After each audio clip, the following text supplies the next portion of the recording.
SI पदवी नियुक्तिर notification 2026 पुणी आउ थे आसी जाइए।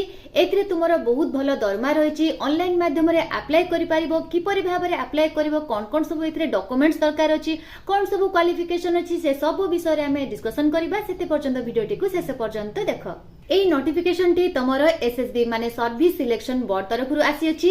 एटा तमर ऑल ओडिसा रे कैंडिडेट पिला माने अर्थात समस्त राज्यर उभय महिला एवं पुरुष एई पोस्ट पई अप्लाई करि पारिबे।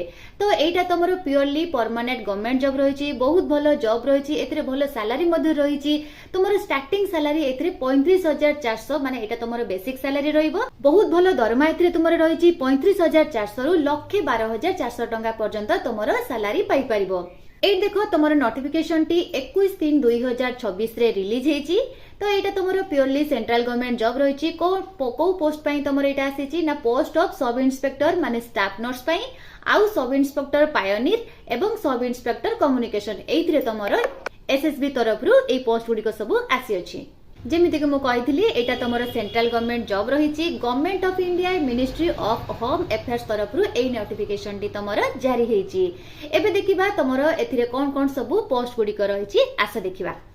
पोस्ट सब रही सब इंस्पेक्टर स्टाफ नर्स रे तमर यूआर पई 7टी पोस्ट रही, ईडब्ल्यूएस पई नाही, ओबीसी पई गोटे पोस्ट रही, एससी पई गोटे पोस्ट रही, एसटी पई गोटे पोस्ट रही। टोटल ऊपर तमर एथिरे 10टी पोस्ट रही।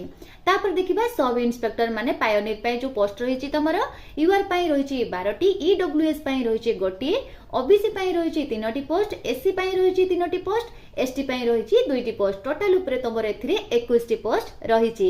ए ऊपर देखिबा हमें सब इंस्पेक्टर कम्युनिकेशन रे एथिरे तमर यूआर पई रही 9टी, ईडब्ल्यूएस पई रही गोटे, ओबीसी पई रही 5टी पोस्ट, एससी पई रही 5टी पोस्ट, एसटी पई तमर एथिरे पोस्ट नाही। टोटल ऊपर तमर एथिरे 20टी पोस्ट रही। तो सर्वमोट ऊपर तुमर एथिरे 51टी पोस्ट रही। एबे देखिबा हमर एथि सैलरी कोन सब रहिछि। जेमिति कि मु कहिथिली तुमर सैलरी एथिरे तुमर पोस्ट गुडी को सब रहिछि सब इंस्पेक्टर रे स्टाफ नर्स पायोनियर एवं कम्युनिकेशन एथिरे तुमर दरमा रहिछि लेवल 6 रे दरमा रहिछि। स्टार्टिंग रे तुमर 35,400 रु 1,12,400 टंका पर्यंत तुमर दरमा रहिबो। बहुत भलो दरमा रहिछि। हमर इन हैंड सैलरी 50,000 टंका पर्यंत रहि पारिबो। एथिरे तुमर अदर अलाउंसेस मध्ये रहिछि, से सब मिसी के तमे इन हैंड सैलरी 50,000 टंका पर्यंत पाई पारिबो। नेक्स्ट रे आबे देखिबा एज केते कोन रहिछि एवं क्वालिफिकेशन कोन रहिछि। तो स्टाफ नर्स पई जो माने आवेदन करिया पई चाहुतिबे से माने प्रथमे 30 वर्ष रु अधिका हेइ नथिबा दरकार। तो सेमानंकर पई क्वालिफिकेशन कोन रहिछि ना से माने 12th पास निहाती करथिबा दरकार। कोउथरे करथिबा दरकार ना से माने डिप्लोमा करथिबा दरकार, कोउथरे से माने नर्सिंग रे करथिबा दरकार, नहले मिडवाइफरी रे करथिबा दरकार। तापर हमें देखिबा सब इंस्पेक्टर पई जोडा कि तमरो पायोनियर रे रहिछि।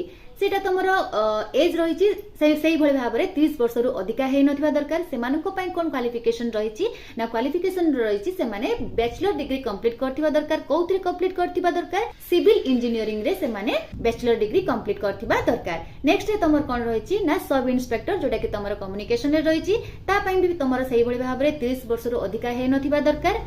सेति पई तमर क्वालिफिकेशन कोन रही ना सेति पई तमर बैचलर डिग्री कंप्लीट करथिबा दरकार। कोउथरे ना तमर इलेक्ट्रॉनिक्स एवं कम्युनिकेशन सेथिरे कंप्लीट करथिबो, नहले तमर कंप्यूटर साइंस रे कंप्लीट करथिबो, नहले तमर इंफॉर्मेशन टेक्नोलॉजी रे तमे कंप्लीट करथिबो, नहले तमे साइंस रखिथिबो। साइंस कोन कोन साइंस स्ट्रीम रे तमर कोन कोन रखिथिबा दरकार ना फिजिक्स थिबो, केमिस्ट्री थिबो एवं मैथमेटिक्स तमर सब्जेक्ट एथिरे रहिथिबा दरकार। ए सब क्वालिफिकेशन तमर ए तीनोटी प्रकार पोस्ट पई आवश्यकता रहिछि एवं समस्तंकर तमर एज रहिछि कोन ना 30 वर्ष रु अधिका हेइ नथिबा दरकार। तो तमर ए तीन प्रकार पोस्ट पई तमर एज रही ना मिनिमम तमर 18 वर्ष हेतिबा दरकार एवं 30 वर्ष रु अधिका हेइ नथिबा दरकार। माने तमर 18 वर्ष रु 30 वर्ष मध्यरे थिबा समस्त मेल एवं फीमेल ए पोस्ट गुडी पई अप्लाई करि परिबे। तो एथिरे तमर एज रिलैक्सेशन मध्ये रहिछि। कोथि पई रहिछि ना एसएसटी पई रहिछि 5 वर्ष, ओबीसी पई रहिछि 3 वर्ष एवं एक्स सर्विसमैन मानक पई रहिछि 3 वर्ष। नेक्स्ट देखिबा हमें एप्लिकेशन फीस केते रहिछि। एप्लिकेशन फीस तमर यूआर पई, ईडब्ल्यूएस पई एवं ओबीसी पई एमानको पई तमर एप्लिकेशन फीस 200 टंका रखा जायछि एवं एससीएसटी पई, एक्स सर्विसमैन पई एवं तमर फीमेल मानको पई एमानको पई तमर एप्लिकेशन फीस संपूर्ण भाबरे फ्री रहिछि। तो फीमेल मानको पई बहुत भलो सुजोग रहिछि जोटा कि तमे माने फ्री रे याकू अप्लाई करि परिबो। एबे देखिबा आमे याको किपरि भाबरे अप्लाई करबा। एटार तमरो दुईटी पोर्टाल दिया जायछि जोथिरे कि तमे जाई अप्लाई करि परिबो। कोन दिया जायछि एटी गुडे recruitment.ssb.gov.in एथिरे जाई मध्ये अप्लाई करि परिबो एवं ssb.gov.in एथिरे मध्ये जाई कि तमे अप्लाई करि परिबो। ए दुईटी वेबसाइट रे जाई तमे अप्लाई करि परिबो। डिस्क्रिप्शन रे मध्ये मु लिंक दे दिछि सेटाकु मध्ये जाई तमे माने अप्लाई करि परिबो। एपर देखो तुम एठारे फादर नेम निजर तुम कौन पोस्ट पाई अप्लाई करिवो को पोस्ट पाई तुम अप्लाई करिवो। तीनोटी पोस्ट तीन प्रकार पोस्ट रही जो भी पोस्ट पाई तुम अप्लाई करिवो तुम पोस्ट नाम लिखिबो तुम निजर नाम लिखिबो तुम बापा नाम लिखिबो मदर नेम लिखिबो निजर डेट ऑफ बर्थ नेशनलिटी ए सब डिटेल्स एठारे दिया जायछि से सब गुडी को भल भाबरे चेक करी तुम माने सब फिलअप करिवो। नेक्स्ट देखिबा आमे सिलेक्शन प्रोसेस रे तमर रहिछि फास्ट रे तमर पीईटी टेस्ट हो माने फिजिकल एफिशिएंसी टेस्ट एवं फिजिकल स्टैंडर्ड टेस्ट माने पीईटी एवं पीएसटी। फिजिकल एफिशिएंसी टेस्ट रे तमर मेल मान को पई रहिछि 1.6 किलोमीटर इन 6 मिनिट 30 सेकंड रे एवं फीमेल मान को पई रहिछि तमर 800 मीटर रेस इन 4 मिनिट रे। एपे देखिबा आमे सब इंस्पेक्टर कम्युनिकेशन एवं पायोनियर मान को पई ए देखो लिखा है for all candidates not belonging to 1 and 2 माने 1 2 को जो माने बिलोंग करू नाहंती सेमानकर हाइट मेल मान को पई रहिछि 170 सेंटीमीटर एवं फीमेल मान को पई रहिछि 157 सेंटीमीटर। चेस्ट साइज सेमती रहिछि मिनिमम तमर 80 एवं मिनिमम एक्सपेंशन रहिछि 5। तापर तमर रहिछि फीमेल मान को पई सेमती का नॉट एप्लीकेबल फीमेल मान को पई एठारे चेस्ट सेंटीमीटर किछि दिया जाई नाही। तापर आमे देखिबा जो माने 1 पैराग्राफ को बिलोंग करचंदी सेमानकर मेल साइज रहिछि तमर हाइट रे 165 सेंटीमीटर एवं फीमेल मान को पई रहिछि 155 सेंटीमीटर। से भली भाबरे तमर minimum chest size expansion minimum chest centimetre रहिछि 78 सेंटीमीटर एवं मिनिमम एक्सपेंशन रहिछि 5। तापर तुमर फीमेल मान को पई मध्ये एटारे कोनोसी प्रकार चेस्ट साइज मेंशन करा जाय नै माने से मान को पई एटारे रखा जाय नाही। नेक्स्ट देखिबा तमर शेड्यूल्ड ट्राइब्स को जे माने बिलोंग करचंदी से मानन को पई तमर मेल रो हाइट तमर 162.5 सेंटीमीटर रखा जायछि।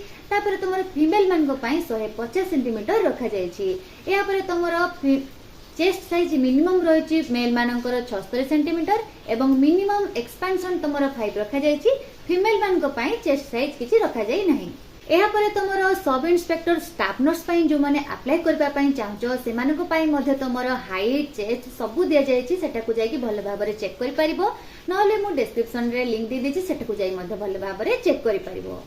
नेक्स्ट रे तमर सिलेक्शन प्रोसेस रे पीईटी पीएसटी एग्जामिनेशन परे तापरे तमर रहिछि रिटन एग्जामिनेशन रे तमर टोटल तमर 3 घंटा रे एग्जाम रहिबो 150 मार्क रो क्वेश्चन रहिबो कोन सब सिलेबस रहिबो कोन सब सब्जेक्ट रहिबो आसे देखिबा 50 मार्क्स तमरो आसीबो सब्जेक्ट उपरु कोन सब सब्जेक्ट अछि जीके अछि मैथमेटिक्स अछि रीजनिंग अछि एवं जनरल इंग्लिश अछि जनरल इंग्लिश किंबा जनरल हिंदी तमरो अछि। एही सब्जेक्ट उपरु तमर सब क्वेश्चन गुडिका आसीबो 50 मार्क रो क्वेश्चन आसीबो। तापरे तमरो पार्ट 2 रे रहिछि 100 मार्क रो क्वेश्चन 100 मार्क रो क्वेश्चन तमरो टेक्निकल सब्जेक्ट उपरु तमरो क्वेश्चन सब आसीबो। तापरे तमरो एथि क्वालिफाइंग मार्क मध्ये रहिछि क्वालिफाइंग मार्क रे तमरो फॉर जनरल ईडब्ल्यूएस ओबीसी एवं एक्स सर्विसमैन एमान को पई तमरो क्वालिफाइंग मार्क अछि 50% मार्क माने तमरे 50% मार्क रखिले तमे एथि क्वालिफाई करि परिबो। तापरे तमरो एससी एसटी पई तमरो 45% मार्क क्वालिफाइंग मार्क रखा जायछि 45% मार्क रखिले तमे एथिरे क्वालिफाई करि परिबो। एथिरो सब तुमे क्वालिफाई करि सारिबा परे तापरे तमर अछि डॉक्यूमेंट वेरिफिकेशन परे तमर मेडिकल एग्जाम होबो तापरे तमर सिलेक्शन फाइनल हेबो। डिस्क्रिप्शन रे मु लिंक दे देछि सेटा को जाई भलो भाबरे नोटिफिकेशन टिकु डाउनलोड करी भलो भाबरे चेक करि परिबो। चेक कर साला परे तुमे अप्लाई करि परिबो। सब इंस्पेक्टर पई तबे जदी प्रिपरेशन करबा पई चाहछो सेति पई मध्ये मु डिस्क्रिप्शन रे लिंक दे दिछि सेटा को जाई मध्ये तुमे डाउनलोड करी प्रिपरेशन करि परिबो। ए तिला आजिरो वीडियो रो फुल डिटेल्स जदि किछि डाउट थाए कमेंट सेक्शन रे पचारि परिबो। वीडियो टी जदि भल लागिथिबो गोटे लाइक करिवो एवं सांग मानक सहित शेयर करिवो।